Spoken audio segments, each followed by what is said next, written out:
அன்பார்ந்த பெரியவர்களே, தாய்மார்களே, சரித்திர புகழ்மிக்க நம்முடைய மன்னார்குடி சட்டப்பேரவை தொகுதிக்கு நம்முடைய பாரதிய ஜனதா கட்சியினுடைய என் மண் என் மக்கள் யாத்திரை தமிழகத்தினுடைய 115வது தொகுதியாக இங்கே வந்திருக்கின்றோம். 114 தொகுதிகளை கடந்து தென் தமிழகம் முழுவதுமே இந்த யாத்திரை தென் தமிழகத்தை கடந்து, கொங்கு மண்டலத்தை கடந்து, மத்திய தமிழகத்தை கடந்து டெல்டா பகுதியில தமிழகத்தினுடைய நெல் களஞ்சியத்தில் நின்று கொண்டிருக்கின்றோம். சகோதர சகோதரி, வரலாறு காணாத ஒரு வரவேற்பு மன்னார்குடியில் ஆரம்பித்த இடத்திலிருந்து கடைசி வரை பொதுமக்கள், சாமானிய மக்கள், இளைஞர்கள், குடும்ப தலைவிகள், குழந்தைகள், கல்லூரி மாணவர்கள் அனைவருமே இது உங்களுடைய யாத்திரையாக, எனது உங்களுடைய யாத்திரை தான், உங்களுக்காக நடத்தப்படுகின்ற யாத்திரை. உங்களுக்கு ஒரு நல்ல தமிழகத்தை உருவாக்க வேண்டும் என்பதற்காக நடத்தப்படுகின்ற யாத்திரை. உங்களுடைய யாத்திரையாக நினைத்து எங்களோடு இங்கே வந்திருக்கின்றீர்கள். கடைசி பகுதியில் பாருங்க, எவ்வளவு பெரிய ஒரு மக்கள் அலை கடலாக நின்று கொண்டிருக்கின்றோம். கோவில்கள் நிறையப்பட்ட ஒரு ஊர். எங்கே பார்த்தாலும் கூட மன்னார்குடியை பொறுத்தவரை கோவில்கள் நிறைய இருக்கு. தட்சிண துவாரகா என்று அழைக்கப்படுகின்ற குலோத்துங்க சோழனால் கட்டப்பட்ட ராஜகோபால சுவாமி கோவில் பக்கத்தில் நின்று இருக்கிறோம் ஐயா. அதே போல உங்க ஊருடைய பெருமை தட்சிண அயோத்தியாவும் இங்கதான் இருக்குது ஐயா. வடுவூர் கோதண்டராம சுவாமி கோவில். தட்சிண அயோத்தியா என்று சொல்லக்கூடிய கோவிலும் தட்சிண துவாரகா என்று சொல்லக்கூடிய 2 கோவிலும் இருக்கக்கூடிய ஒரு புண்ணியத்தலம் மன்னார்குடியிலே நாம் நின்று கொண்டிருக்கின்றோம். திருவாரூர் என்று சொன்னால் தேர் அழகு என்று சொல்வார்கள். மன்னார்குடி என்றால் மதில் அழகு. அந்த கோவிலுடைய மதில் சுவர் அருகே நின்று எப்படிப்பட்ட அற்புதமான பெருமை எல்லாம் இருக்கக்கூடிய மன்னார்குடியில் நின்று இந்த யாத்திரையினுடைய நிறைவு பகுதியில் பேசிக் கொண்டிருக்கின்றோம். எனக்கு மிகவும் விருப்பமான நம்முடைய பாப்கட் யானை, செங்கமலம் யானை இருக்கக்கூடிய கோயில் பக்கத்துல தமிழகத்தில் நம்முடைய ராஜகோபால சுவாமி கோயில் இருக்கக்கூடிய செங்கமலம் ஆணைக்கு தமிழகம் முழுவதுமே ஃபேன்ஸ் இருக்கிறார். தமிழகத்தில் முக்கியமாக ஒரு பாப்கட் இருக்கக்கூடிய யானைகள், அந்த பெருமையும் இந்த ஊருக்கு இருக்கு. எதற்கு இதெல்லாம் நான் சொல்றேன் ஐயா, இன்னைக்கு எந்த அரசியல்வாதி பேசினாலுமே அந்த ஊரை பத்தி பேசுறது கிடையாது. அவங்கவுங்க தலைவர்களை பத்தி பேசுவாங்க. 2 தலைவர்கள் எடுத்து அதை பத்தி பேசுவாங்க. அவங்களாலதான் தமிழகமே வந்துச்சு. அவங்க இல்லைன்னா காலையில சூரியனே உதிக்காது. ஆனா ஊரினுடைய பெருமையை பேசுவதுதான் நம்முடைய பாரம்பரியமும் வழக்கமும். அப்படிப்பட்ட ஒரு பெருமை மிகுந்த மன்னார்குடி மண்ணிலே நீங்கள் அனைவரும் பிறந்திருக்கிறீர்கள். பெரிய பாக்கியசாலிகள் நீங்கள். ஏன் பெரியவர்களே, கோலாட்சி விளங்கிய ஆட்சி மனோரமா அவர்கள் பிறந்த ஊரு. அமெரிக்காவுடைய துணை அதிபராக இருக்கக்கூடிய கமலா ஹாரிஸுடைய தாயார் ஷாமலாமா துளசேந்திரபுரத்துல பக்கத்துல இங்க பிறந்திருக்கிறாங்க. எத்தனை மனிதர்களை உருவாக்கி இருக்கிறீங்க ஒரே ஊர்ல. அமெரிக்காவுடைய துணை அதிபரில் இருந்து, ஆட்சி மனோரமாவில் இருந்து எத்தனையோ கோவிலுடைய பெருமை எல்லாம் இருக்கக்கூடிய அந்த மண்ணிற்கு நாங்கள் வந்ததிலே பெருமை அடைகின்றோம். அதே நேரத்தில் மன்னார்குடி ஜி.ஆர். சுவாமி அவர்களுக்கு பாரதிய ஜனதா கட்சி என் மண் என் மக்கள் யாத்திரை சார்பாக எங்களுடைய மரியாதை கலந்த வணக்கத்தையும் தெரிவித்துக் கொள்கின்றோம். காரணம், நம்முடைய தாய்மொழியும் சனாதன தர்மத்தையும் இணைந்து காப்பாற்றிய சைவ ஆதீனமும் வைணவ மடங்களும் இருக்கக்கூடிய தாய்மண்ணில் என்று கொண்டிருக்கின்றோம். குறிப்பாக நாங்குநேரியிலே ஒரு ஸ்பெஷல் எக்கனாமிக் ஜோன், தொழிற்சாலைகளுக்காக நிலம் வேண்டும் என்று கேட்ட பொழுது நாங்குநேரியினுடைய ஜிஆர் 2000 ஏக்கர் தமிழக அரசுக்கு அப்பவே கொடுத்தார். 2000 ஏக்கர் ஒரு ஜிஆர் கொடுத்தாங்க. இந்த தொழிற்சாலைகள் கட்டுகிறார். அதே போல நம்முடைய மன்னார்குடி ஜி.ஆர். சுவாமிகளை பொறுத்தவரை நமக்கு தெரியும், கொரோனா தொற்று காலத்துல இந்த பகுதியுடைய மக்களுக்கெல்லாம் மிகப்பெரிய சேவை செய்து இலவசமாக உணவு வழங்கி, கொரோனா காலகட்டத்தில் எந்த ஒரு மனிதனும் கூட பசியிலே, மன்னார்குடியில பசியில யாருமே தூங்கக்கூடாது என்பதற்காக நம்முடைய ஜி.ஆர். சுவாமிகள் மிகப்பெரிய ஒரு களப்போராட்டம் இங்கே நடத்தினார். சமீபத்தில் திமுகவுடைய பட்டத்திலரசர் உதயநிதி ஸ்டாலின் அவர்கள் சனாதன தர்மத்தை ஒழிப்போம் என்று சொன்ன பொழுது வந்த முதல் எதிர்ப்பு குரல் மன்னார்குடி ஜி.ஆர். சுவாமிகளுடைய குரல், மன்னார்குடி மண்ணிலிருந்து வந்த முதல் எதிர்ப்பு குரல். அப்படிப்பட்ட அற்புதமான மனிதர்கள் இங்கே வாழ்ந்து கொண்டிருக்கின்றார்கள், மகான்கள் வாழ்ந்து கொண்டிருக்கின்றார்கள். எனக்கு மிகவும் பிடித்தமான இன்னொரு மனிதருடைய மன்னது விவசாயிகள் நலச்சங்கத்தினுடைய பொதுச்செயலர் ஐயா மன்னார்குடி ரங்கநாதன் அவருடைய மன்னது. 1983 சுப்ரீம் கோர்ட்ல காவிரி பிரச்சனையை தீர்க்க வேண்டும், அதற்கு ஒரு ஆணையம் அமைக்க வேண்டும் என்று முதலாக உச்ச நீதிமன்றத்தில் கேஸ் போட்ட முதல் ஆள் மன்னார்குடி ஐயா ரங்கநாதன் அவர்கள். தமிழக அரசு கூட பின்னாடி போய் சேர்ந்துச்சு அந்த கேஸ். இன்னைக்கு காவிரியில கொஞ்சமாச்சு தண்ணி வருதுன்னா அதற்கு மிக முக்கிய காரணமாக இருக்கக்கூடிய ஐயா ரங்கநாதன் அவர்கள் பிறந்த ஊரில் நின்று கொண்டிருக்கின்றோம். ஐயா அவர்களுடைய ரங்கநாதன் கமிஷன் எம்எல்ஏ சொல்றது போல இந்த ஊரில் இருந்து வந்த ரங்கநாதன் ஐயாவுடைய கமிஷன் தான் இந்தியா முழுவதும் ஃபேமஸ் அப்படிங்கிறாங்க. அப்படிப்பட்ட மண்ணில் நின்று கொண்டிருக்கின்றோம். ஆனா சமீபத்தில் இப்ப இருக்கக்கூடிய ஆட்சியாளர்கள் மன்னார்குடிக்கு தேவையான பெருமையும் புகழும் கொடுக்கிறாங்களா அப்படிங்கறத என்னுடைய கேள்வி. ஏன் சுப்பிரமணிய மகாகவி பாரதி அவர்கள் மன்னார்குடி மண்ணில் அமர்ந்துதான் பாலுக்குள்ளே நல்ல நாடு நம் பாரத நாடு எழுதுனது உங்க ஊர்ல. அத முதலமைச்சர் ஸ்டாலின் ஐயா தப்பா புரிஞ்சுக்கிட்டு பாருக்குள்ளே நல்ல நாடு அப்படிங்கிறது பாருக்குள்ளே தமிழ்நாடு பொருளிட்டார். இன்னைக்கு மகாகவி பாரதி எழுதுறது அற்புதமான சொல்லாடல் இந்த மண்ணிலிருந்து பாரதி எழுதினார். இன்னைக்கு தமிழகத்தில் எங்கே திரும்பினாலும் கூட காவேரியில தண்ணி வருதோ இல்லையோ நமக்கு தெரியாதுங்க. ஆனா டாஸ்மார்க்ல தண்ணி மாதிரி சாராயம் ஓடிக்கொண்டிருக்கிறது. எந்த ஊரிலும் நடக்காத ஒரு அநியாயத்தை தமிழக அரசு தமிழ்நாட்டிலே நிறைவேற்றியிருக்கிறார். அவருடைய கட்டுப்பாட்டில் டாஸ்மார்க் இருக்கு. தீபாவளியும் தீபாவளிக்கு முந்தின நாளும் இணைந்து 2 நாட்கள்ல டாஸ்மார்க்குடைய வருமானம் மட்டுமே தமிழகத்தில் 467 கோடி ரூபாய். யோசிப்பாரு. ஒரு பெரிய சூப்பர் ஸ்டார் படம் வந்தாவே 100 கோடியை தொடர்ந்து ஒரு வாரம் வேணும் அல்லது 5 நாள் வேணும்.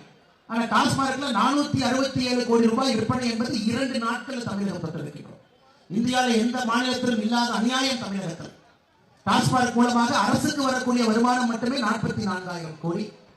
நம்முடைய தாய் பிறந்த தமிழ்நாட்டை ஒரு குடிகார மாநிலமாக மாற்றுவதிலே திமுகவுடைய தலைவர் முதலமைச்சர் மு க ஸ்டாலின் அவர்கள் காட்டுகின்ற முனைப்பு தமிழகத்திலே ஏழை என்கின்ற ஜாதியை ஒழிக்க வேண்டும் என்பதற்கு காட்டியிருந்தால் நாங்களும் பாராட்டி அவரோடு கைகோர்த்து ஏழை என்கின்ற சமுதாயம் தமிழகத்தில் இருக்கக்கூடாது என்பதற்காக நாங்களும் போராடுவோம்.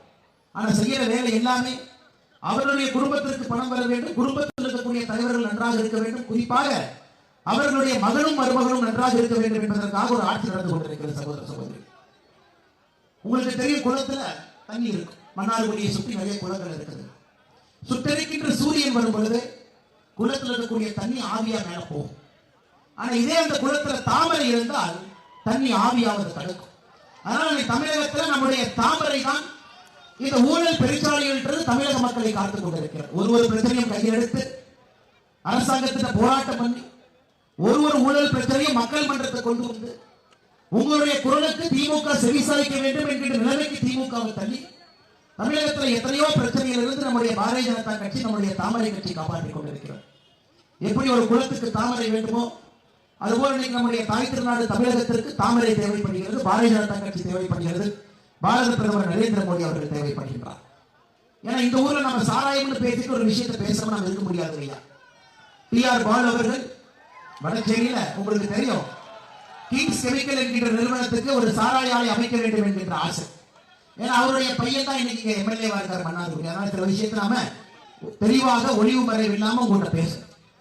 கிங்ஸ் கெமிக்கலை கொண்டு வந்து அதன் மூலமாக ஒரு சாராய ஆலை அமைக்க வேண்டும் என்கின்ற ஆசை. பொதுமக்கள் எதிர்ப்பு தெரிவிக்கிறார். தாசில்தார், ஆர்டிஓ அதிகாரிகள் எல்லாம் வந்து பொதுமக்களை கூப்பிட்டு கருத்து கேட்பாங்க. எங்க கருத்து கேட்பாங்கன்னா பஞ்சாயத்து அலுவலகத்தில் கூப்பிட்டு கருத்து கேட்பாங்க. ஒரு மரத்துக்கு கீழே உட்காரு. ஆனா 2010 ஏப்ரல் 9ஆம் தேதி டி.ஆர். பாலு அவர்களுடைய சாராய ஆலைக்கு அனுமதி கொடுப்பதற்காக கருத்து கேட்பு எங்க நடந்துச்சுனாங்க ஐயா? சாராய ஆலைக்குள்ளே நடந்துச்சு. இந்தியாவில் எங்கேயும் நடக்காத அநியாயம் இங்க வடசேரி. சாராய ஆலைக்குள்ள விவசாயி போவாங்களா? சாராய ஆலைக்குள்ள விவசாயி போய் தன்னுடைய கருத்தை சொல்லுவார்களா? யாருமே போகல. இவர்களாக ஒப்புக்கு தப்பானியா 4 பேர்த்த வச்சு எல்லாரும் ஆதரவு கொடுத்தாங்க என்கின்ற ஒரு ரிப்போர்ட்டை எழுதி அதற்கு நாங்கள் அனுமதி கொடுக்கின்றோம் டிராமா பண்ணாங்க. அதன் பிறகு மக்கள் போராட்டம் பண்ணி தடியடி நடத்தப்பட்டு நிறைய பேருக்கு மண்ணை உடைந்து இன்னைக்கும் ஏப்ரல் 9ஆம் தேதி வடசேரியில் இன்னைக்கு போனாலும் மக்கள் அதை கருப்பு நாளாக ஒரு வருடமும் ஏப்ரல் 9ஆம் தேதி அதை வந்து அனுசரிக்கிறாங்க. எதற்காக இதை சொல்றாங்க? இன்னைக்கு திராவிட முன்னேற்ற கழகத்தை பொறுத்தவரை குறுநில ஆட்சி தமிழகத்தில் நடந்து கொண்டிருக்கிறது. டி.ஆர். பாலு அவர்கள் எம்பியா இருக்கணும். டி.ஆர். பாலு அவர்களுடைய மகன் டி.ஆர்.பி. ராஜா மன்னார்குடி எம்எல்ஏவா இருக்கணும். இருவரும் சேர்ந்து ஒரே ஒரு குடும்பம் இங்கே கோலாச்ச வேண்டும். குறிப்பாக அவர்களுடைய சாராய நிறுவனம் நன்றாக நடக்க வேண்டும் என்பதற்காகத்தாங்க டாஸ்மாக் இருக்கு. திமுக காரங்க சொல்லுவாங்க, இந்த டாஸ்மாக் மூடிட்டா தமிழக அரசை நடத்த முடியாது, வருமானம் வராது. 44,000 கோடி தமிழக அரசுக்கு டாஸ்மாக்ல இருந்து வரக்கூடிய வருமானம். ஆனா டாஸ்மார்க்கில் விற்கப்படுகின்ற சாராயம் மூலமாக சாராய அதிபர்களுக்கு வரக்கூடிய லாபம் பார்த்தீங்கன்னா 50,000 கோடி தாண்டி. திமுக காரங்க சொல்ற மாதிரி டாஸ்மார்க் மூடிட்டா தமிழக அரசை நடத்த முடியாது என்ற நிலைமை நமக்கு இல்லைங்க. பாரதிய ஜனதா கட்சி சமீபத்தில் ஆளுநருக்கு ஒரு வெள்ளை அறிக்கை கொடுத்தோம். தமிழகத்தில் அடுத்த 3 ஆண்டுகள்ல 4 பங்கு டாஸ்மாக் எடுத்து மூடணும், கள்ளுக்கடைகளை திறக்க வேண்டும். அதன் மூலமாக 1 லட்சம் கோடி ரூபாய் அரசுக்கு எப்படி வருமானம் வரும் என்பதை வெள்ளை அறிக்கையாக ஆளுநர் கொடுத்தோம். திமுக காரங்களை பொறுத்த வரைக்கும் 5,500 டாஸ்மாக் கடைகளை வைத்திருப்பது அவர்கள் நடத்தக்கூடிய சாராய ஆலை, குறிப்பாக டி.ஆர். பாலு அவர்கள் போன்ற மனிதர்கள் நடத்தக்கூடிய சாராய ஆலை நன்றாக இருக்க வேண்டும் என்பதற்காக டாஸ்மாக் கடையை வச்சிருக்கிறாங்க. அதிலே நம்முடைய சாதாரணமாக வேலை செய்யக்கூடியவர்கள், கடுமையாக உழைக்கிறவங்க, 500-600 ரூபாய் சம்பாதிக்கிறவங்க, அதுல 400 ரூபாய் டாஸ்மாக் கொடுத்து பணம் இருப்பவர்கள் இன்னும் பணக்காரர்களாக மாற வேண்டும் என்பதற்காகத்தான் இந்த டாஸ்மாக் அடிப்படை ரெவென்யூ மாடல். இன்னைக்கு திராவிட மாடல் அரசு என்கின்ற பெயரை மக்கள்கிட்ட கருத்து கணிப்பு கேட்டு மாத்தினா அதை டாஸ்மார்க் மாடல் அரசு என்கின்ற பேரை தாங்க வைக்கிறோம். 467 கோடி ரூபாய் 2 நாள் வருமானம். தமிழகம் முழுவதுமே பட்டி தொட்டி எல்லாம் டாஸ்மார்க் கடைகள். டாஸ்மார்க் கடைகளை மூடுவதற்கு திமுகவுக்கு எந்த விதமான ஒரு எண்ணமும் இல்லை. காரணம், டாஸ்மார்க் மூடப்பட்டால் திமுகவுடைய வருமானம் குறையும். இன்னைக்கு மன்னார்குடியினுடைய எம்எல்ஏ அண்ணன் டிஆர்பி ராஜா அவர்கள், டிஆர் பாலு அவர்களுடைய புதல்வன். உங்களுக்கு தெரியும், இதே ஊர்ல 3000 ஏக்கர்ல ஜவுளி பூங்கா அமைக்க போகின்றோம் என்று 2021ஆம் ஆண்டு டிசம்பர்ல சொன்னாங்க. உங்களுக்கு ஞாபகம் இருக்குங்களா? சகோதர சகோதரிகளுக்கு, பெரியவர்களுக்கு, தாய்மார்களுக்கு ஞாபகம் இருக்குங்களா? மன்னார்குடியில 2021 டிசம்பர்ல சொன்னாங்க, 3000 ஏக்கருக்கு மன்னார்குடியில ஜவுளி பூங்கா அமைப்போம், அதன் மூலமாக இளைஞர்களுக்கு வேலை வாய்ப்பை உருவாக்கி கொடுப்போம். உண்மையை சொல்ல வேண்டும் என்றால் இதுவரை அந்த ஜவுளி பூங்காவுக்கு ஒரு செங்கல் எடுத்து வைக்கிறீங்க, 1.5 வருஷம் ஆச்சு. ஆனா இந்த தொகுதியினுடைய எம்எல்ஏ தமிழகத்தினுடைய தொழில்துறை அமைச்சராக இருக்கிறார். ஏன்னா ஏற்கனவே சொல்லி இருந்தேன், நம்முடைய டிஎம்கே பார்ட் 1 ஃபைல்ஸ் நம்ம வெளியிடும் பொழுது தமிழகத்தினுடைய ஊழல் பெருச்சாளிகள் யாரெல்லாம் இருக்கின்றார்கள் என்று சொன்ன பொழுது டிஆர் பாலு அவர்களுக்கு முக்கியமான இடம் அந்த ஊழல் பட்டியலை கொடுத்திருந்தோம். டிஆர்பி ராஜா அவர்கள் அமைச்சராக பொறுப்பேற்கும் பொழுது நாங்கள் சொன்னது, டிஆர் பாலு அவர்களுடைய மகன் என்கின்ற தகுதியும், டிஆர் பாலு அவர்களுடைய குடும்பம் மொத்தமாக 21 நிறுவனங்கள் நடத்துகின்றார்கள். அதற்காக இவருக்கு அமைச்சர் பதவி கொடுத்தீங்களா? அது தொழில்துறை அமைச்சர் கொடுத்தீங்களா? நான் ஒரே ஒரு கேள்வியை மட்டும் இருக்கக்கூடிய எம்எல்ஏ அண்ணன் டிஆர்பி ராஜா அவர்கள் கேட்கிறேன். மன்னார்குடியிலே நீங்கள் கொண்டு வருவதாக சொன்ன 3000 ஏக்கர்ல ஜவுளி பூங்காவை காணோம். உங்களுடைய முதலமைச்சர் துபாய்க்கு போய் 2 வருஷம் ஆகுது. துபாய்க்கு போயிட்டு 6000 கோடி வரும் சொன்னார். 6000 கோடி வரும் என்று சொல்லி 2 வருஷம் ஆச்சு. அவர் துபாய்க்கு போய் டீ குடிச்ச காசு கூட இன்னும் வரலை.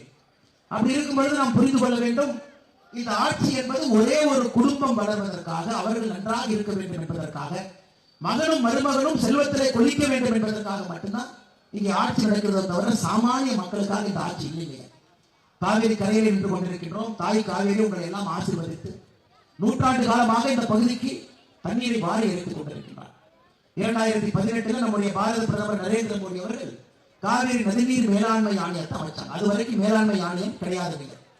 1924 கடைசியாக காவேரி ஒப்பந்தம் போடப்பட்டது. தமிழ்நாட்டுக்கு எவ்வளவு தண்ணி வரணும் ஆங்கிலேயர்கள் காலத்தில். அந்த ஒப்பந்தத்தை 50 ஆண்டுகள் கழித்து 1974 புதுப்பித்து இருக்க வேண்டும்.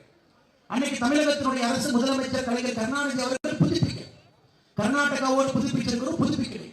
அன்னைக்கு தமிழகத்தினுடைய உரிமையை திமுக விட்டுக் கொடுக்க ஆரம்பித்தார்கள் 1924. இன்று வரை தமிழகத்தினுடைய காவிரி உரிமையை திராவிட முன்னேற்ற கழகம் தொடர்ந்து விட்டுக் கொடுத்திருக்காங்க. 74 ஏங்க புதுப்பிக்கல? புரட்சி தலைவர் டாக்டர் எம்ஜிஆர் அவர்கள் 72 புதிய கட்சி ஆரம்பிக்கிறாங்க. கலைஞர் அவர்களுக்கு பயம், ஐயோ நம்ம காவேரி உரிமையை விட்டுக் கொடுக்காம நம்ம சண்டை போட்டு தமிழ்நாட்டினுடைய உரிமையை மீட்டெடுத்தால் மத்தியில இந்திரா காந்தி அம்மையார் இருக்கிறாங்க, கீழே கர்நாடகா காங்கிரஸ் ஆட்சியில் இருக்கு, 2 பேரும் சேர்ந்து நம்முடைய ஆட்சியை டிஸ்மிஸ் பண்ணி புரட்சி தலைவர் எம்ஜிஆர் அவர்களுக்கு வாய்ப்பு கொடுத்து விடுவார்கள் என்கிற ஒரே காரணத்திற்காக புதுப்பிக்க வேண்டிய ஒப்பந்தத்தை 1974 புதுப்பிக்கவில்லை. அதனால என்ன ஆச்சுங்க, கர்நாடகால 4 அணைகளை தமிழகத்தினுடைய ஒப்புதல் இல்லாமல் காவிரி குறுக்க கட்டினாங்க. கபினி கட்டினாங்க, ஹேமாவதி கட்டினாங்க, சொர்ணாவதி கட்டினாங்க. 4 அணைகளை கர்நாடகாவில் காவிரியை தடுத்து நிறுத்தினாங்க. அதனால் காவிரியில் வரக்கூடிய தண்ணி கொஞ்சம் கொஞ்சமா குறைஞ்சு 2018 எப்ப காங்கிரஸ் ஆட்சிக்கு வந்தானோ 5வது அணையாக மேகதாத்து வரை அணையை கட்டுவேன் என்று கிளம்பினான். பாரதிய ஜனதா கட்சி போராட்டம் பண்ணி தஞ்சாவூரில் ஆர்ப்பாட்டம் இருந்து மத்திய அரசுக்கு முறையிட்டு பாராளுமன்றத்திலே நம்முடைய மத்திய அமைச்சர் அவர்கள் தமிழகத்தினுடைய அனுமதி இல்லாமல் மேகதாத்துவிலே அணை கட்ட முடியாது என்று சொன்ன பிறகு அந்த பிரச்சனை முடிஞ்சிச்சு. காங்கிரஸ்காரை ஒரு சொட்டு தண்ணீர் நாம் தமிழ்நாட்டுக்கு கொடுக்க மாட்டோம்.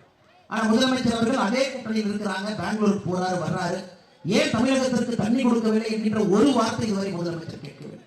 இன்னைக்கு பாருங்க, உங்களுடைய வயல் நிலங்கள் தரிசு காடுகளாக மாறிக்கொண்டிருக்கிறது. நேற்று திருவையாறுல காலையிலே டெல்டா பகுதியில் நம்முடைய யாத்திரை ஆரம்பிக்கும் போது 12 கிலோமீட்டர் நடந்து வயல்வெளியில வந்தோம். எல்லா இடத்திலும் ஒரு விஷயத்தை பார்க்க முடிந்தது, வயல் நிலங்கள் தரிசு காடுகளாக மாற ஆரம்பித்திருக்கிறது. டெல்டா பகுதியில் இதெல்லாம் நடக்கும் என்று யாரும் எதிர்பார்க்கவில்லை. காரணம், தண்ணி குறைவாக இருக்கிறது, தண்ணி இல்லை. இதற்கு முன்னாடி உரத்த நாளில் பேசிவிட்டு வந்தோம். உரத்த நாளில் பார்த்தீங்கன்னா பக்கெட்ல குடத்துல தண்ணியை பிடிச்சி சில இடத்துல குருவை நெல் பயிர் கருகிவிடக்கூடாது என்பதற்காக குடத்துல தண்ணி ஊத்துறாங்க. இந்த அநியாயம் எல்லாம் தமிழ்நாட்டில் நடக்குது. எந்த ஒரு காலத்திலும் இது போல அநியாயம் நடக்கவில்லை. திராவிட முன்னேற்ற கழகத்தினுடைய காலத்தில் நடக்குதுனாங்க. தமிழகத்தினுடைய உரிமையை முழுவதுமாக விட்டுக் கொடுத்திருக்கிறார்கள். 1974 ஆரம்பிக்கப்பட்ட அந்த அநியாயம் என்பது தொடர்ந்து நடந்து கொண்டிருக்கிறது. இங்க விவசாய பெருமக்கள் இருக்கு. இன்னைக்கு தமிழ்நாட்டில் என்ன பேஷன்னாங்க, எல்லாருமே டெல்டாக்காரன் டெல்டாக்காரன் சொல்றாங்க. முதலமைச்சர் டெல்டாக்காரங்க இல்லைங்களா? முதலமைச்சர் டெல்டாக்காரங்க, நான் டெல்டாக்காரன். அதனால டெல்டாக்காரங்க உங்ககிட்டயே நான் கேட்கிறேன், டெல்டாக்காரன் என்று சொல்வதற்கு என்ன தகுதி நீங்களே சொல்லுங்க. ஒருத்தர் டெல்டாக்காரன் சொல்றேன், நீங்க எல்லாம் டெல்டால பிறந்திருக்கிறீங்க, டெல்டாக்காரன். நீங்க புண்ணியம் செய்திருக்கிறீங்க, காவேரி கரையில பிறந்திருக்கிறீங்க. உண்மையான டெல்டாக்காரன் என்று யாராவது சொன்னால் டெல்டா பகுதியில் இருக்கக்கூடிய விவசாயிகளுக்கு துணை இருப்பவன் தான் டெல்டாக்காரன். இன்னைக்கு இந்தியாவில் உண்மையாலுமே ஒரு டெல்டாக்காரன் என்கின்ற அடைமொழி ஒரு அரசியல்வாதிக்கு கொடுக்க வேண்டும் என்றால் அது நம்முடைய பாரத பிரதமர் நரேந்திர மோடி அவர்களை மட்டும்தான் டெல்டாக்காரன் என்று அழைக்க முடியும். நீ கேட்கல எப்படி என்ன சொல்றீங்க? நீ கேட்கல எப்படி பிரதமர் அவர்கள் டெல்டாக்காரன் சொல்றேன்? நாம் ஆட்சிக்கு வந்த பொழுது 2014 நெல் அதனுடைய குறைந்தபட்ச ஆதரவு விலை ஒரு குவிண்டாலுக்கு 1380 ரூபாய் இருந்துச்சுங்க. 100 கிலோ குறைந்தபட்ச ஆதரவு விலை எம்எஸ்பி. இன்னைக்கு 9 ஆண்டுகள் கழித்து நரேந்திர மோடியுடைய ஆட்சியில நெல்லினுடைய குறைந்தபட்ச ஆதரவு விலை ஒரு குவிண்டலுக்கு 2183 ரூபாய். அப்ப நீங்க பாருங்க, 67% நெல்லினுடைய குறைந்தபட்ச ஆதரவு விலையை மோடி அவர்கள் உயர்த்தியிருக்கிறார். 2018 மோடி அவர்களுடைய ஆட்சியில முதலாக காவேரி நதிநீர் மேலாண்மை ஆணையத்தை கொண்டு வந்தார். 150 ஆண்டுகளாக இருக்கக்கூடிய பிரச்சனைக்கு ஒரு தீர்வு காவிரி நதிநீர் மேலாண்மை ஆணையம். தமிழகத்திலே 46 லட்சம் விவசாயிகள் இன்னைக்கு வங்கி கணக்குக்கு 6000 ரூபாய் PM கிசான் சம்மான் நிதி 3 தவணையாக 2000 வருது. அதையெல்லாம் தாண்டி இன்னைக்கு நீங்க பாத்தீங்கன்னா விவசாயத்தை பொறுத்தவரை நம்முடைய மத்திய அரசுடைய ஒரு திட்டமே விவசாயிகளுடைய வீடு நோக்கி வருது. ஒரு யூரியா வாங்குறேன் 45 கிலோ மூட்டை கடையில். பெரியவர்களே, தாய்மார்களே, விவசாய பெருமக்களே, உங்களுக்கு தெரியும் 45 கிலோ யூரியா மூட்டை விவசாயம் பண்ற உங்களுக்கு தெரியும் 250 ரூபாய். ஆனா மத்திய அரசுடைய கொள்முதல் விலை, மத்திய அரசுடைய இறக்குமதி விலை 3000 ரூபாய் 45 கிலோ. ஆனா உங்களுக்கு வர்றது 250. இடையில இருக்கக்கூடிய 2750 ரூபாய் மத்திய அரசு மானியமாக, யூரியா மானியமாக ஒரு மூட்டைக்கு மட்டுமே 2750 ரூபாய்ங்க. இன்னைக்கு ஒரு ஹெக்டர் யாராவது விவசாயம் பண்றீங்க, 2.47 ஏக்கர் ஒரு ஹெக்டர் விவசாயம் பண்றீங்கன்னா அதற்கு நீங்க யூரியா போட்டு விவசாயம் பண்ணா யூரியா காசை நீங்க மிச்சப்படுத்துறது மட்டுமே மோடி ஆட்சியில 8900 ரூபாய் யூரியா மானியம் ஒரு ஹெக்டர். யூரியா மானியம் 8900, 6000 ரூபாய் வங்கி கணக்குக்கு. கிசான் கிரெடிட் கார்டு தமிழகத்தில் மட்டும் 18 லட்சம் விவசாயிகளுக்கு கிசான் கிரெடிட் கார்டு, கிட்டத்தட்ட 40,000 கோடி ரூபாய் அதன் மூலமாக கடன். இந்த மாதிரி நான் படிச்சுக்கிட்டே போனாங்க. விவசாயிகளுக்கு மோடி என்ன பண்ணிருக்காரு, மண்வள அடையாள அட்டையிலிருந்து பயிர் காப்பீடு திட்டத்திலிருந்து சொல்லிக்கிட்டே போனாங்க. அதனால் உண்மையாலுமே டெல்டாக்காரன் விவசாயிகளோடு ஒருவர் நிற்கின்றார். விவசாயம் நன்றாக இருக்க வேண்டும் என்று யாராவது நிற்கிறாங்கன்னா இந்தியாவுடைய டெல்டாக்காரன் என்று சொன்னால் அது பாரத பிரதமர் நரேந்திர மோடி அவர்களுக்கு மட்டும்தான். வயல்வெளியில சிவப்பு கம்பளம் போட்டு நடக்கிறவங்க எப்படி டெல்டாக்காரன்? கான்கிரீட் ரோடு போட்டு நடக்கிறவங்க எப்படி டெல்டாக்காரன்? ஒரு மாட்டை கொண்டு வந்து நிறுத்தினா மாட்டினுடைய பால் காம்பில் இருந்து வருதா கொம்பில் இருந்து வருதா தெரியாதவங்க எப்படி டெல்டாக்காரன்? டெல்டாக்காரன் என்று சொன்னால் உணர்விலே டெல்டா மக்களோடு இருக்க வேண்டும். இவங்க ஆட்சியில் இருக்கும் பொழுது மீத்தேன் வேணும்னாங்க. 2010 மீத்தேன் திட்டத்துக்கு திமுக கையெழுத்து போட்டுச்சு. 2011 முதலமைச்சர் அவர்கள் கிரேட் ஈஸ்டர்ன் கார்பரேஷன் இவர் கையெழுத்து போறாரு, டெல்டா பகுதியிலே மீத்தேன் எடுக்க வேண்டும். நீங்க பிரச்சனை பண்ணதுக்கு அப்புறம் அப்படியே பல்ட்டி அடிச்சு நாங்க மீத்தேன் திட்டத்திற்கு எதிர்ப்பு என்று சொன்னார். இவர்கள் ஆட்சியில் இருக்கும் பொழுது டெல்டா பகுதியில் நிலக்கரி எடுப்பதற்கு ஆரம்பகால டெண்டர் கொடுத்தாங்க. நாம் ஆட்சிக்கு வந்த பிறகு மார்ச் மாதம் 29ஆம் தேதி இந்த வருஷம் தஞ்சாவூர் மாவட்டம் உட்பட 8 மாவட்டத்தில் நிலக்கரி எடுப்பதற்கு மத்திய அரசு அனுமதி கொடுத்தார். கொடுத்தோடனே நீங்க எல்லாரும் சொன்னீங்க நாங்க ஏற்றுக்க மாட்டோம், எந்த காரணத்துக்கும் டெல்டா பகுதியில் நிலக்கரி சுரங்கம் அமைப்பதற்கு எதிர்ப்பு தெரிவிப்போம் சொன்ன உடனே இங்கு இருக்கக்கூடிய நம்முடைய தலைவர்கள் அண்ணன் கருப்பு முருகானந்தம் அவர்கள், நம்முடைய மாவட்ட தலைவர்கள் நேர சென்னை கிளம்பி வந்து நீ பார்த்தாங்கன்னே இதை நிறுத்தி ஆகும். அரசாணை வெளியிட்டது மார்ச் 29. இவங்க எல்லாம் 4 நாள் கழிச்சு சென்னை நம்ம பிஜேபி ஆபீஸ் வந்து நிறுத்தணும். உடனடியாக நீ ஒரு விமானத்தை எடுத்துக்கொண்டு நான் கர்நாடகாவுக்கு போனேன். ஏன்னா அந்த கோயில்துறை அமைச்சர் வந்து கர்நாடகா மாநிலத்தை சார்ந்த பிரகலாத் ஜோஷி. நேரடியாக அவர்கிட்ட போய் ஒரு மனுவை கொடுத்தோன்னே நம்ம டெல்டா பகுதிக்கு இது வேண்டாம், எங்களுக்கு நிலக்கரி வேண்டாம். காங்கிரஸ் திமுக ஆட்சியில் இதற்கான கொள்கை அறிவிப்பு வெளியிட்டு இருந்தாலும் கூட நம்ம ஆட்சியில் நம்ம செய்யக்கூடாது என்று சொன்னவுடன் இந்திய அரசியல் வரலாற்றிலே 24 மணி நேரத்தில் அரசாணையை வாபஸ் பெற்றோம். 24 மணி நேரம். இப்ப நீங்க சொல்லுங்க, பெரியவர்களே, தாய்மார்களே, இளைஞர்களே, நீங்க சொல்லுங்க, உண்மையான டெல்டாக்காரர் யாரு?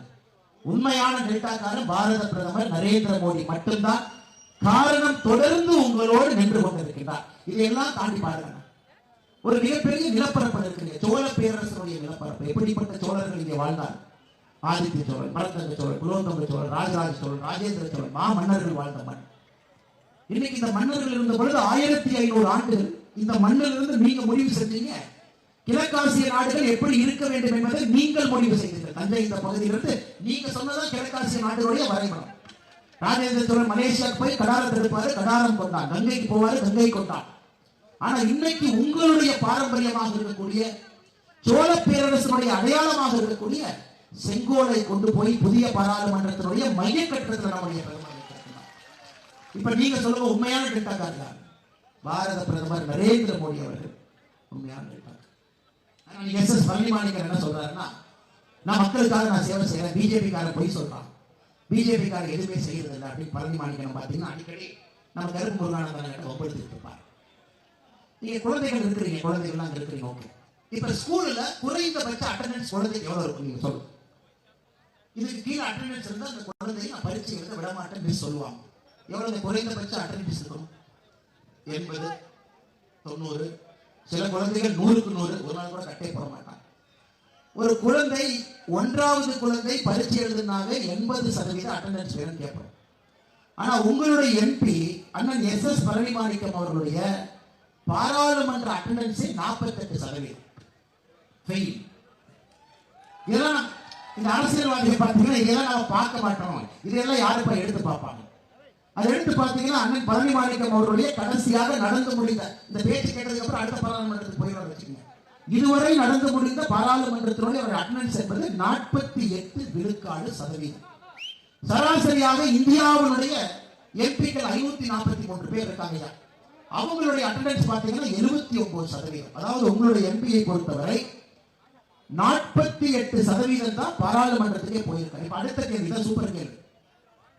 இதுவரை பாராளுமன்றத்தில் அண்ணன் எஸ்.எஸ். பழனிமாணிக்கம் எத்தனை கேள்வி கேட்டிருப்பார்? அண்ணே ஸ்பீக்கர் அவர்களே, எங்க டெல்டா பகுதி தொழிற்சாலை வேணும், எங்களுக்கு மீத்தேன் வேண்டாம், எங்களுக்கு நிலக்கரி வேண்டாம், இந்த மாதிரி கேள்வி எல்லாம் கேட்கலாம் நீங்களா எம்பி? இதுவரை எத்தனை கேள்வி கேட்டிருப்பாரு நீங்க நினைக்கிறீங்க? இந்த நடப்பு பாராளுமன்றத்துல 5 ஆண்டுகள் முடிய போது, 4 ஆண்டுகள் முடிஞ்சு 5வது ஆண்டுகள் இருக்கும். நம்முடைய எம்பியை காண வேணும் பெட்டிஷன் கொடுங்க, பேசி முடிச்சிருங்க. எத்தனை கேள்வி கேட்டிருப்பாரு நீங்க கெஸ் பண்ணுங்க. ஒரு மெம்பர் சொல்லுங்க, உங்க எம்பி பாராளுமன்றத்தில் எத்தனை கேள்வி கேட்டிருப்பாரு? அண்ணா 60 சொல்றாரு. அண்ணா நீங்க உங்களுடைய எம்பி இந்த பாராளுமன்றத்தில் இதுவரை கேட்ட மொத்த கேள்வி 0. 48% அட்டெண்டன்ஸ், கேள்வி 0. ஆனா இங்க வந்து பிஜேபி காரங்க ஒப்படைக்கிறாங்க. பாருங்க என்ன நியாயம். உடனே தஞ்சாவூர்ல சமீபத்தில் பாத்தீங்கன்னா உங்க தஞ்சாவூருக்கு விமான நிலையம் வேணும்னு கேட்டீங்க. மோடி அவர்களுடைய உதாரண திட்டத்துல எங்களுக்கு ஏங்க திருச்சிக்கு ஃபிளைட் இருக்குது, கோயம்புத்தூர் இருக்குது, தஞ்சாவூர் நாங்க என்ன பாவம் பண்ணோம்? சோழ பேரரசனுடைய சாம்ராஜ்யத்தினுடைய தலைநகர் இருக்குது, இயலிசை நாடகத்தினுடைய தலைநகர், எங்களுக்கு விமானம் வேணும். இது நீ கேட்கல, தலைவர் வந்து என்ன கேட்டாங்க. ஏன்னா எங்க ஊருக்கு மட்டும் ஏர்போர்ட்டை கட்டிட்டு விமானத்தை இறக்கினா ஊருக்காரங்க என்ன பேசுவாங்க? இதற்கும் சேலத்திற்கும் நாங்க போய் விமானத்துறை அமைச்சர் ஜோதிராஜ் சிந்தியாவை போய் பார்த்தோம். ஐயா அவர்கிட்ட சொன்னா, ஐயா எங்களுக்கு சேலம் சென்னை ஒரு விமானம், தஞ்சாவூர் சென்னை ஒரு விமானம், 2 விமானம் நல்லா ஓடிச்சுன்னா இன்னும் 2 விமானத்தை போடுங்க. கேட்டு 10 நாட்கள்ல மத்திய அரசு அறிவிப்பு கொடுத்துட்டாங்க, தஞ்சாவூருக்கும் சென்னைக்கும் விமானம் இயக்கப்படும் என்று. 20 சீட் ரக விமானத்துக்கு ஆர்டர் போட்டாங்க, வேகமா வந்து.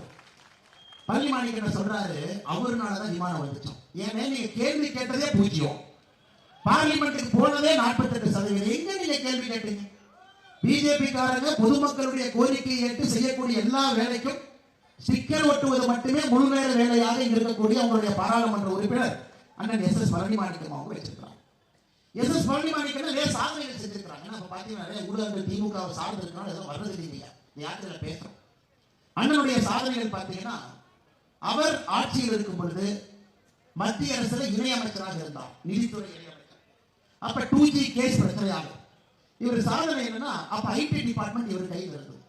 யாரெல்லாம் 2G வழக்குல சாட்சியம் சொல்றாங்களோ அவர்கள் வீட்டை குறிபார்த்து ஐடி ரைடு விட்டது அந்த காலத்தில் அண்ணன் எஸ்.எஸ். பழனிமாணிக்கம் அவருடைய முதல் சாதனை.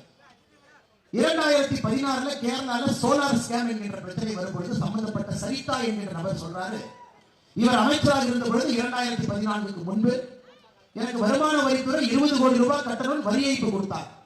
நான் பழனிமாணிக்கம் பார்த்தேன், கொடுக்கறத கொடுத்தா வாபஸ் வாங்கிக்கலாம். இவர் சொன்னாரு 1 ரூபா கொடுங்க, 1 கோடி ரூபாய், 25 லட்சம் ரூபாய் என்கிட்ட அட்வான்ஸ் வாங்கினாரு. இந்த 2 சாதனைகளை தவிர டெல்டா பகுதி மக்களை இத்தனை காலமாக ஏமாற்றியதை தவிர, பாரதிய ஜனதா கட்சி செய்யக்கூடிய வேலைக்கெல்லாம் இவர் ஸ்டிக்கர் ஒட்டுவதை தவிர எந்த வேலையும் கூட இங்க இருக்கக்கூடிய பாராளுமன்ற உறுப்பினர் அண்ணன் எஸ்.எஸ். பழனிமாணிக்கம் அவர்கள் செய்யவில்லை என்கின்ற ஒரு முக்கியமான விஷயத்தையும் இந்த தொகுதி மக்களுக்கு சொல்லி, இன்னைக்கு நம்முடைய முதலமைச்சர் பார்த்தீங்கன்னா காலையில் எந்திரிச்ச உடனே முதலமைச்சர் அவர்கள் தன்னுடைய சிறப்பு செயலாளர்கிட்ட கேட்பார், தம்பி நேற்று எத்தனை பொய் சொன்னேன். உடனே முதலமைச்சர் பிபிஎஸ் சொல்றாங்க, நேற்று 8 9 சொன்னீங்கன்னு. ஏன்னா ஒரு பொய் எனக்கு குழம்பி போச்சு, அதை 8 9 சொல்றாரு. உடனே முதலமைச்சர் சொல்வார், நான் இன்னைக்கு 10 சொல்லுவையா அப்படின்னு.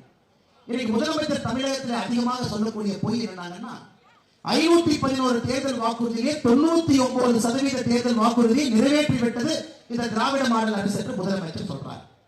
இன்னைக்கு பாருங்க, மன்னார்குடி தொகுதிக்கு கொடுத்த தேர்தல் அறிக்கையை மட்டும் நான் படிக்கிறேன். தேர்தல் வாக்குறுதி திமுகவுடைய தேர்தல் அறிக்கையில மன்னார்குடிக்கு சொன்னதை மட்டும் நான் படிக்கிறேன். நடந்திருக்கா இல்லையா நீங்க சொல்லுங்க. மன்னார்குடியிலே புறவழி சாலைகள் அமைக்கப்படும்.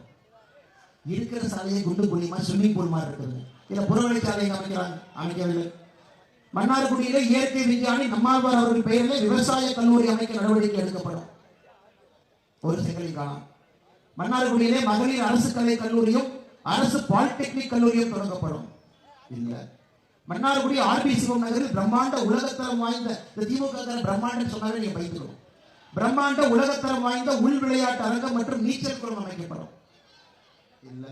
மன்னார்குடி தொகுதியிலே தென்பறை, எடக்கிளையூர், ராயபுரம், காலச்சேரி, முக்குளம், சாத்தனூர், கருணாவூர் ஆகிய ஊராட்சிகளில் கால்நடை மருத்துவமனை அமைக்கப்படும். நீ ஆவில வாங்குற பாளைய கொடிக்கார விஷயம் கால்நடை மருத்துவமனை அமைக்கிற இல்லை. மன்னார்குடியில் நவீன டிஜிட்டல் நூலகம் அமைக்கப்படும். இல்லை. பெருமை வாய்ந்த மன்னார்குடி ராஜகோபால சுவாமி திருக்கோவிலுக்கு திருப்பணிகள் குடமுழுக்கு நடத்தப்பட்டு கிருஷ்ண தீர்த்தம் மற்றும் இதர குளங்கள் புனரமைக்கப்படும்.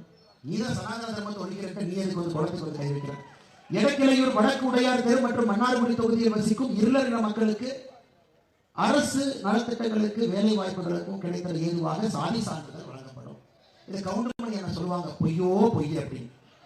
மன்னார்குடி இவ்வளவு பொய்யை சொல்லி ஒன்னையுமே நிறைவேற்றாம இன்னைக்கு தைரியமாக நம்முடைய முதலமைச்சர் அவர்கள் சொல்லுகின்றார், 99% தேர்தல் வாக்குறுதியை நிறைவேற்றிவிட்டோம். ஆனா முதலமைச்சர் அவர்கள் என்னுடைய அறிவுரை என்னன்னா, பெரியவர், வயசுக்கு மூத்தவர், அரசியல் ஞானம் இருக்கக்கூடிய முதலமைச்சர் ஐயா, நல்ல மருத்துவரை பார்த்து நல்லா தூங்குனீங்கன்னா அந்த வியாதி சரியாகிவிடும். காலையில் எந்திரிச்சு 99% வாக்குறுதி நிறைவேற்றி விட்டோம் முதலமைச்சர் சொல்றாங்க. நல்ல மருத்துவரை பார்த்து நல்லா தூங்குங்க. ஏன்னா நான் முதலமைச்சர் சொல்றார், திமுக காரர்கள் நினைச்சு பயமா இருக்கு, நைட்டு தூக்கம் வர மாட்டேங்குது, காலையில என்ன பண்ணிருப்பாங்களோ பக்கு பக்குன்னு இருக்கு. ஆனால் முதலமைச்சர் அவர்கள் நன்றாக தூங்கினால் கொஞ்சம் ஞாபகம் வந்துடும், இந்த வாக்குறுதி வேற, நாம சொன்னதை செய்யலை. அதனால் சகோதர சகோதரிகளே, உங்களுக்கு இந்த அன்பான வேண்டுகோளை உங்களுடைய அன்பு சகோதரன் அண்ணாமலை உங்களுக்கு முன்னால் வைக்கின்றேன். இன்னைக்கு டெல்டா பகுதியை மையமாக வைத்து தான் இந்திய அரசியல் இருக்குது. ஆனா திமுகவுடைய அரசியல் டெல்டா பகுதியை மையமாக வைத்து இல்லை. ஏன் டெல்டா பகுதியை மையமாக வைத்து இந்திய அரசியல் இருக்குன்னா, பிரதமர் மோடியை பொறுத்தவரை விவசாயிகளை மையமாக வைத்து அரசியல் செய்கின்றார். அதற்கு டெல்டாவிலே பாரதிய ஜனதா கட்சியினுடைய ஒரு உறுப்பினர் நீங்கள் பாராளுமன்ற உறுப்பினராக நீங்கள் தேர்ந்தெடுத்து அனுப்ப வேண்டும் என்கின்ற ஒரு மிகப்பெரிய வேண்டுகோளை எங்களுடைய பெரியவர்கள் தாய்மார்கள் முன்னால் வச்சுட்டுங்க. நமக்கு திமுகவுடைய நண்பர்கள் நிறைய பேர் இந்த கூட்டத்தில் இருக்காங்க, எனக்கு தெரியும். அவங்க மேலும் கோபம் கிடையாதுங்க நமக்கு. ஏன்னா அவங்களும் தமிழ்நாடு நல்லா இருக்கணும்னு நினைக்கிறாங்க, நாங்கள் அப்படி நினைக்கிறோம். நமக்கு பிரச்சனை திராவிட முன்னேற்ற கழகத்தினுடைய ஆட்சியாளர்கள் மீது நமக்கு பிரச்சனை. ஒரே குடும்பத்தினுடைய கையிலே அந்த கப்ஜா பண்ணி சொத்தை வச்சிருக்காங்க இல்லைங்களா, அவங்க மேல பிரச்சனை. டிஆர் பாலு அவர்கள் மீது பிரச்சனை, டிஆர்பி ராஜா அவர்கள் மீது பிரச்சனை, உதயநிதி ஸ்டாலின் அவர்கள் மீது பிரச்சனை, முதலமைச்சர் மு க ஸ்டாலின் மீது பிரச்சனை. திமுக தொண்டர்களுக்கு இவர்கள் பிரச்சனை இல்லை. அதனால் இந்த முறை நீங்கள் யாராக இருந்தாலும் கூட, எந்த கட்சியாக இருந்தாலும் கூட, இந்தியாவுடைய வளர்ச்சி 3வது முறையாக பாரத பிரதமர் நரேந்திர மோடி அவர்கள் ஆட்சி அதிகாரத்திலே 400 எம்பிக்களை தாண்டி அமர வேண்டும் என்கின்ற ஒரு குறிக்கோளோடு நீங்கள் வாக்களிக்க வேண்டும் என்கின்ற அன்பான வேண்டுகோளை வைத்து, நாட்டினுடைய மிக மிக முக்கியமான தேர்தல், எந்தவித பொய் பிரச்சாரத்திற்கும் நாம் அடிமையாகாமல் 2019 நிறைய பொய் சொன்னோம். இந்த முறை எல்லா பொய்யும் சொல்லுவாங்க. ஏனென்றால் உண்மை வீட்டை விட்டு கிளம்புவதற்கு முன்பு பொய் செருப்பு போட்டு ஊரை சுத்த போயிருந்து சொல்லுவாங்க. எங்க ஊர்ல எங்க பாட்டி சொல்லுவாங்க. அதனால் எந்த பொய் வந்தாலும் கூட நம்பாமல் உண்மையின் பக்கம் நின்று, மோடியின் பக்கம் நின்று நீங்கள் அனைவரும் 2024 தஞ்சாவூர் பாராளுமன்றத்தில் நம்முடைய பாரதிய ஜனதா கட்சியுடைய வேட்பாளர், தேசிய ஜனநாயக கூட்டணியுடைய வேட்பாளர் நீங்கள் தேர்ந்தெடுக்க வேண்டும் என்கின்ற அன்பான வேண்டுகோளை வைத்து, வரலாற்று சிறப்பு மிக்க இந்த அற்புதமான நடைபயணத்தை நடத்தி காட்டிக் கொண்டிருக்கக்கூடிய இந்த மாவட்டத்தினுடைய அருமை தலைவர், என்னுடைய அருமை அண்ணன் பாஸ்கர் அவர்களுக்கு இந்த நேரத்தில் நன்றி கலந்த வாழ்த்துக்களை, வணக்கங்களை தெரிவித்து உறுதி என்பது மனதில் இருக்க வேண்டும், உடலில் இருக்க தேவையில்லை என்பதை தினமும் நம்முடைய கட்சியில் நிரூபித்துக் கொண்டிருக்கிறார் அண்ணன் பாஸ்கர் அவர்கள். அதே போல நம்முடைய மாநிலத்தினுடைய பொதுச் செயலராக டெல்டா பகுதியினுடைய விவசாய பிரச்சனைகளுக்கு முதல் ஆளாக குரல் கொடுத்து எந்த காரணத்திற்கும் டெல்டாவை விட்டுக் கொடுக்க மாட்டேன் என்று தொடர்ச்சியாக உங்களோடு நின்று இந்த முறை நிச்சயமாக பாரதிய ஜனதா கட்சியில ஒரு மக்கள் பிரதிநிதியாக டெல்டா பகுதியிலிருந்து நம்முடைய தலைவர்கள் வர வேண்டும் என்று நாங்கள் அனைவரும் நினைக்கின்றோம். நீங்களும் அதை நினைக்கிறீங்க. அதற்கு கடுமையாக வேலை செய்து கொண்டிருக்கக்கூடிய அந்த பகுதியினுடைய மக்கள் நாயகனாக இருக்கக்கூடிய கருப்பு முருகானந்தம் அவர்களுடைய வாழ்த்துக்களை வணக்கங்களை தெரிவித்து தமிழ்நாட்டுக்கு வெளியே ஒரே ஒரு தமிழன் தான் எம்எல்ஏவா இருக்கிறாங்க. தமிழ்நாட்டை தாண்டி ஒரு தமிழன் எம்எல்ஏவாக புதுக்கோட்டையில பிறந்து மும்பையில சியோன் கோலிவாடு தொகுதியினுடைய பாரதிய ஜனதா கட்சியுடைய எம்எல்ஏவாக இருக்கக்கூடிய அண்ணன் கேப்டன் தமிழ்ச்செல்வன் அவர்கள் இந்த யாத்திரையிலே நம்முடைய சிறப்பு அழைப்பாளராக வந்திருக்கிறார்கள். ஐயா அவர்கள் 2 முறை எம்எல்ஏ. மகாராஷ்டிரால பிறந்தது புதுக்கோட்டையில், அதன் பிறகு மும்பைக்கு போனாங்க, அங்கே அரசியல் செய்ய ஆரம்பிச்சாங்க, பிஜேபியில சேர்ந்தாங்க. உங்களுக்கே ஆச்சரியமா இருக்கும், மராட்டி கிடையாது, அந்தூர்காரர் கிடையாது, அகுமாருக்கு நம்மால் பிறந்து வளர்ந்ததெல்லாம் இங்க. ஆனா இன்னைக்கு அந்த மக்களுடைய மனதை வென்று கேப்டன் தமிழ்ச்செல்வன் அவர்கள் அங்கே எம்எல்ஏவா இருக்காங்க. அவருக்கு என்னுடைய பாராட்டு நன்றிகளை தெரிவித்து சவுத் இந்தியா ஃபார்வர்டு பிளாக்கினுடைய தலைவர், எல்லா இடத்திலும் பாரதிய ஜனதா கட்சி நம்முடைய பாரத பிரதமருடைய ஒரு குரலாக தமிழகத்தில் வளம் வந்து கொண்டிருக்கக்கூடிய நம்முடைய அருமை அண்ணன் திருமாறன் அவர்கள் நம்மோடு நின்று கொண்டிருக்கிறார்கள். அவருக்கு இந்த நேரத்தில் என்னுடைய வாழ்த்துக்களை வணக்கங்களை தெரிவித்து மேடையில் நின்று கொண்டிருக்கக்கூடிய மாநில செயற்குழு உறுப்பினர் CS கண்ணன் அவர்கள் நின்று கொண்டிருக்கிறார்கள்.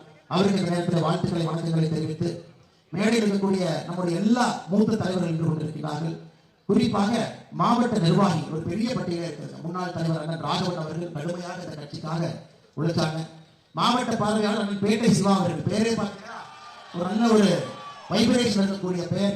மக்களுக்காக அனுதினமும் நின்று டெல்டா பகுதியில் இருக்கக்கூடிய விவசாயிகளுக்காக நிற்கக்கூடிய இன்னொரு தலைவர் அண்ணன் பேட்டை சிவா அவர்களுக்கு என்னுடைய வாழ்த்துக்களை வணக்கங்களை தெரிவித்து மாநில பொருளாதார பிரிவுடைய செயலாளர் நாகராஜன் அவர்கள் நன்றிகளை தெரிவித்து பொதுக்குழு உறுப்பினர் சதாசிவம் அவர்கள் நன்றிகளை தெரிவித்து யாத்திரை பொறுப்பாளர் இந்த தொகுதியிலே வெற்றிகரமாக இந்த யாத்திரை நடத்தி கொண்டிருக்கக்கூடிய மாவட்டத்தினுடைய பொதுச் செயலாளர் DK செல்வம் அவர்களுக்கு என்னுடைய வாழ்த்துக்களை வணக்கங்களை தெரிவித்து மாவட்ட துணைத் தலைவர் ஜெயக்குமார் அவர்கள், மாவட்ட OBC தலைவர் பாலபாஸ்கர் அவர்கள், மாவட்ட மருத்துவ பிரிவு தலைவர் பாலகிருஷ்ணன் அவர்கள், மாவட்ட சிறுபான்மை பிரிவு தலைவர் கமாலுதீன் அவர்கள், மாவட்ட இளைஞரணி தலைவர் அருமை தம்பி அறிவுராம் அவர்கள், வழக்கறிஞர் பிரிவு விஜயன் அவர்கள், பொருளாதார பிரிவு செந்தமிழ் செல்வன் அவர்கள், அரசு தொடர்பு பிரிவுடைய மாவட்ட தலைவர் அன்பழகன் அவர்கள், தொழில் பிரிவு தலைவர் கோகுல் அவர்கள், மத்திய அரசுடைய பிரிவு செயலாளர் நடுவை ராஜேஷ் அவர்களுக்கு இந்த நேரத்தில் நன்றி கலந்த வாழ்த்துக்களை வணக்கங்களை தெரிவித்து மாநில விவசாயிகளுடைய துணைத் தலைவராக இருந்த ஒரு பாரம்பரியமிக்க அரசியல் குடும்பத்திலிருந்து பாரதிய ஜனதா கட்சி நினைத்துக் கொண்டு மோடி அவர்களுடைய கருத்தை வலுப்படுத்த அற்புதமாக பணியாற்றிக் கொண்டிருக்கூடிய அண்ணன் SGM ரமேஷ் அவர்களுக்கு இந்த நேரத்தில் வாழ்த்துக்களை வணக்கங்களை தெரிவித்துக் கொண்டு நம்முடைய ஒன்றிய தலைவர் நின்று கொண்டிருக்கிறார்கள்.